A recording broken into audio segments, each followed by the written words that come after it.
तिक्रित से तानाशाही तक सद्दाम का उदय। यह कहानी है एक साधारण गांव के लड़के की, जिसने अपनी महत्वाकांक्षा और दृढ़ संकल्प से इराक की राजनीति में अपनी पहचान बनाई। 1937 में इराक के एक छोटे से गांव तिक्रित में जन्मे सद्दाम हुसैन का जीवन संघर्षों से भरा था। सद्दाम हुसैन का बचपन गरीबी और तकलीफों से भरा था। उनके परिवार को आर्थिक तंगी का सामना करना पड़ा और उन्हें बचपन से ही कठिनाइयों का सामना करना पड़ा। छोटी उम्र में ही उनके पिता गुजर गए और उनके चाचा खैरल्लाह तुल्फाह ने उनकी परवरिश की। तुल्फाह ने सद्दाम को अनुशासन और देशभक्ति का पाठ पढ़ाया। तुल्फाह एक सख्त देशभक्त और अरब नेता थे और उनका सद्दाम पर गहरा असर पड़ा। उन्होंने सद्दाम को राजनीति और राष्ट्रवाद के महत्व को समझाया। सद्दाम ने जवानी में ही राजनीति में कदम रख दिया था। उन्होंने अपने चाचा के आदर्शों को अपनाया और इराक की राजनीति में सक्रिय हो गए। वो 1956 में बाथ पार्टी में शामिल हो गए, जो एक अरब राष्ट्रवादी और समाजवादी पार्टी थी। इस पार्टी ने उन्हें अपने विचारों को फैलाने का मंच दिया। 1959 में वो इराकी प्रधानमंत्री अब्दुल करीम कासिम की हत्या की कोशिश में शामिल थे, जो उनके राजनीतिक जीवन का एक महत्वपूर्ण मोड़ था, जिसके बाद उन्हें जान बचाकर मिस्र भागना पड़ा। मिस्र में उन्होंने अपने राजनीतिक संपर्कों को और मजबूत किया। मिस्र में सद्दाम ने कानून की पढ़ाई की और बाथ पार्टी से अपने रिश्ते मजबूत किए। उन्होंने वहां अपने राजनीतिक कौशल को और निखारा। 1963 में बाथ पार्टी ने इराक में सत्ता हासिल कर ली और सद्दाम अपने वतन वापस लौट आए। यह उनके जीवन का एक नया अध्याय था, लेकिन बाथ पार्टी का राज ज्यादा दिनों तक नहीं चला और उन्हें कई चुनौतियों का सामना करना पड़ा और 1968 में उन्हें सत्ता से हटा दिया गया। यह एक बड़ा झटका था, लेकिन सद्दाम ने हार नहीं मानी। सद्दाम भूमिगत हो गए और अगले कुछ साल पार्टी को फिर से खड़ा करने और सत्ता में वापसी की योजना बनाने में बिताए। उन्होंने अपने समर्थकों को संगठित किया और एक बार फिर सत्ता में आने की तैयारी की। बाथ पार्टी और सत्ता का क्रूर खेल। 1968 से 1979 तक सद्दाम ने बाथ पार्टी में अपनी पकड़ मजबूत की। इस दौरान उन्होंने पार्टी के भीतर अपने प्रभाव को बढ़ाने के लिए कई रणनीतियां अपनाई। अपनी चालाकी, क्रूरता और सत्ता की भूख से उन्होंने अपने विरोधियों को एक एक करके किनारे लगा दिया। सद्दाम ने अपने विरोधियों को खत्म करने के लिए किसी भी हद तक जाने से परहेज नहीं किया। 1979 में वो आखिरकार इराक के राष्ट्रपति बन ही गए।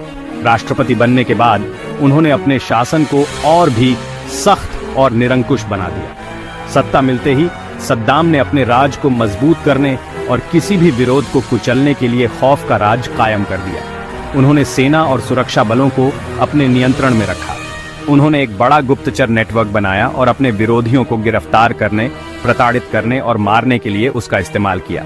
इस नेटवर्क ने इराकी समाज में डर और आतंक का माहौल बना दिया। सद्दाम ने अपनी ताकत बढ़ाने के लिए प्रचार और अपनी छवि बनाने का भी सहारा लिया। उन्होंने मीडिया का उपयोग करके अपनी छवि को एक मजबूत और अजेय नेता के रूप में प्रस्तुत किया। उन्होंने खुद को इराक का रक्षक और अरब दुनिया का नेता बताया। सद्दाम ने अपने भाषणों में हमेशा इराक की महानता और अपनी नेतृत्व क्षमता का बखान किया।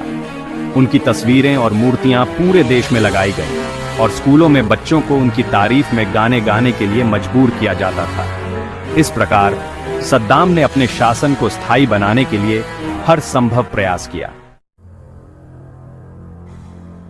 आतंक का शासन, सद्दाम का क्रूर दंश। सद्दाम हुसैन का शासन डर और जुल्म का शासन था। उनके राज्य में हजारों इराकियों को उनके राजनीतिक विचारों के कारण गिरफ्तार किया गया, प्रताड़ित किया गया और मार दिया गया। सद्दाम की सीक्रेट पुलिस, मुखबरात ने लोगों के जीवन में दखल अंदाजी की और किसी भी तरह की आलोचना को कुचल दिया। कुर्दों और शियाओं जैसे अल्पसंख्यक समूहों को सद्दाम के शासन में बहुत ज्यादा जुल्म सहना पड़ा। 1980s में सद्दाम ने कुर्दों के खिलाफ एक भयानक अभियान चलाया, जिसमें हजारों बेगुनाह लोग मारे गए। इस अभियान में जहरीली गैसों का भी इस्तेमाल किया गया, जिससे पूरी दुनिया में हंगामा मच गया। सद्दाम के शासनकाल में इराक में मीडिया, बोलने की आजादी और राजनीतिक विरोध पर पूरी तरह से पाबंदी थी। सद्दाम के खिलाफ बोलने की हिम्मत करने वालों को भयानक अंजाम भुगतने पड़ते थे। युद्ध और विनाश, क्षेत्रीय महत्वाकांक्षाओं की कीमत। सद्दाम हुसैन अपने पड़ोसी देशों पर कब्जा करना चाहते थे और इसी चक्कर में उन्होंने इराक को विनाशकारी युद्धों में धकेल दिया। 1980 में उन्होंने ईरान पर हमला कर दिया, जिससे 8 साल तक एक खूनी जंग चली। यह जंग दोनों देशों के लिए बहुत बुरी साबित हुई और लाखों लोग मारे गए। 1990 में सद्दाम ने कुवैत पर हमला कर दिया, जिससे खाड़ी युद्ध शुरू हो गया। अमेरिका के नेतृत्व में दुनिया भर के देशों ने कुवैत को आजाद कराने के लिए इराक पर हमला कर दिया और इराकी सेना को बुरी तरह हरा दिया। सद्दाम के इन युद्धों ने इराकी अर्थव्यवस्था को बर्बाद कर दिया और लाखों लोगों को बेघर कर दिया। उनके शासन पर दुनिया भर के देशों ने पाबंदियां लगा दी, जिससे इराकी लोगों को बहुत मुश्किलों का सामना करना पड़ा। खून से सनी कलम अत्याचार और मानवाधिकारों का हनन, जो सदियों से मानवता पर एक काला धब्बा है।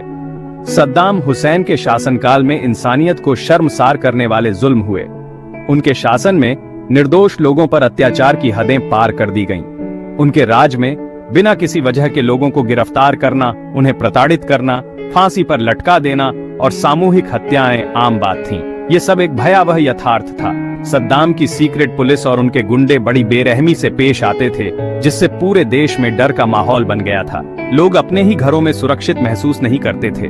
सद्दाम के शासन ने अपने ही लोगों के खिलाफ जहरीली गैसों का इस्तेमाल करने से भी गुरेज नहीं किया। यह एक अमानवीय कृत्य था। 1988 में हलाब्जा शहर पर जहरीली गैसों से हमला किया गया, जिसमें हजारों कुर्द लोग मारे गए। यह हमला मानवता के खिलाफ एक जघन्य अपराध था। सद्दाम के शासनकाल में इराकी जेलें राजनीतिक कैदियों से भरी पड़ी थीं, जिन्हें अक्सर बिना किसी मुकदमे या आरोप के सालों तक बंद रखा जाता था। यह न्याय का मजाक था, जिन्हें अक्सर बिना किसी मुकदमे या आरोप के सालों तक बंद रखा जाता था। कैदियों को अमानवीय परिस्थितियों में रखा जाता था। यातना देना आम बात थी और कई कैदी जेल में ही मर गए। यह सब मानवाधिकारों का घोर उल्लंघन था, जो कभी भुलाया नहीं जा सकता। सद्दाम का निजी जीवन रहस्य और विरोधाभासों का घेरा सद्दाम हुसैन का निजी जीवन रहस्यों और विरोधाभासों से भरा था। वो एक तरफ एक क्रूर तानाशाह था, जिसने लाखों लोगों की जिंदगी बर्बाद कर दी, लेकिन दूसरी तरफ वो एक पारिवारिक इंसान और कला का प्रेमी भी था। सद्दाम की 2 पत्नियां और 5 बच्चे थे। उनकी पहली पत्नी साजिदा तलफाह उनकी चचेरी बहन थीं और उनकी शादी 1963 में हुई थी। उनकी दूसरी शादी समीरा शाहबंदर से 1986 में हुई थी। सद्दाम को पढ़ने का बहुत शौक था और वो अरबी कविता के दीवाने थे। उन्होंने कई किताबें भी लिखीं, हालांकि ऐसा माना जाता है कि इनमें से कुछ किताबें उनके लिए किसी और ने लिखी थीं। अमेरिका का प्रवेश और सद्दाम का पतन 2003 में अमेरिका और उसके साथी देशों ने इराक पर हमला बोल दिया। उनका आरोप था कि इराक खतरनाक हथियार बना रहा है और आतंकवादियों का साथ दे रहा है। हालांकि हमले के बाद ऐसे कोई हथियार नहीं मिले। अमेरिकी सेना ने बहुत जल्दी बगदाद पर कब्जा कर लिया और सद्दाम हुसैन को सत्ता से हटा दिया। सद्दाम महीनों तक छिपते रहे, लेकिन दिसंबर 2003 में अमेरिकी सेना ने उन्हें पकड़ लिया। सद्दाम पर इंसानियत के खिलाफ अपराध करने का मुकदमा चलाया गया, जिसमें 1982 में दुजैल शहर में 148 शिया मुसलमानों की हत्या भी शामिल थी। उन्हें दोषी पाया गया और 2006 में उन्हें फांसी दे दी गई। फांसी की रस्सी और एक युग का अंत। 30 दिसंबर 2006 को सुबह होने से पहले सद्दाम हुसैन को बगदाद में फांसी दे दी गई।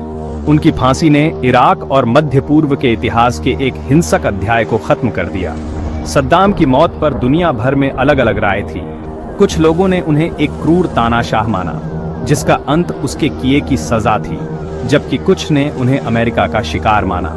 सद्दाम की फांसी ने इराक में एक नए दौर की शुरुआत की, लेकिन यह एक आसान या शांतिपूर्ण शुरुआत नहीं थी। उनकी मौत के बाद देश में सांप्रदायिक हिंसा और अशांति फैल गई, जो आज तक जारी है। अमेरिकी सैनिकों की प्रतिक्रिया, मिली जुली भावनाओं का दौर। सद्दाम हुसैन की मौत पर अमेरिकी सैनिकों की अलग अलग प्रतिक्रियाएं थीं। कुछ सैनिकों ने खुशी जताई कि एक क्रूर तानाशाह को सजा मिल गई, जबकि कुछ ने चिंता जताई कि इससे इराक में और हिंसा भड़क सकती है। कई सैनिकों ने जंग के दौरान और बाद में झेली गई मुश्किलों और कुर्बानियों को याद किया और फांसी को उस अध्याय के अंत के रूप में देखा जिसे वो भूलना चाहते थे। हालांकि सद्दाम की मौत ने इराक में जंग को खत्म नहीं किया और अमेरिकी सैनिकों ने आने वाले सालों तक वहां डटे रहे।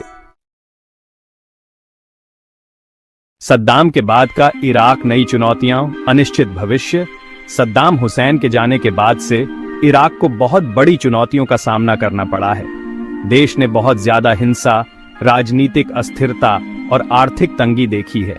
सद्दाम के शासन के खत्म होने के बाद इराक में सांप्रदायिक हिंसा भड़क उठी, जिसमें सुन्नी और शिया मुसलमान एक दूसरे से भिड़ गए। इस लड़ाई ने देश को तबाह कर दिया है और लाखों लोगों को बेघर कर दिया है। इराक को आतंकवाद से भी खतरा है, क्योंकि इस्लामिक स्टेट जैसे संगठनों ने देश के कुछ हिस्सों पर कब्जा कर लिया है। इराकी सरकार और लोग एक शांतिपूर्ण और खुशहाल भविष्य बनाने की कोशिश कर रहे हैं, लेकिन आगे का रास्ता लंबा और मुश्किल है। इतिहास के आईने में सद्दाम एक तानाशाह की विरासत।